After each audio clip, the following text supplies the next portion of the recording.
Nagsimula ng mag-taping sina Bea Alonzo at Carla Abellana para sa Widow's War. Kwento nila, magaan pa ang mga unang eksena sa GMA Mystery Thriller. Pero mas marami raw tarayan at sagupaan ang kanilang mga karakter sa mga susunod na araw. Kinumusta ng GMA Integrated News si Bea na sumabak na sa taping 2 linggo matapos ang breakup kay Dominic Roque. Very exciting. First time ko naka-eksena si Carla. Feeling ko may rapport naman kami on screen. So, it's exciting for me. Hindi naman heavy yung first scene. Hindi naman din siya super light. Hindi pa siya buo, but okay naman so far. Huwag magpahuli sa mga balitang dapat ninyong malaman.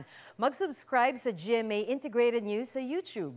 Sa mga kapuso abroad, subaybayan nyo kami sa GMA Pinoy TV at sa www.gmanews.tv.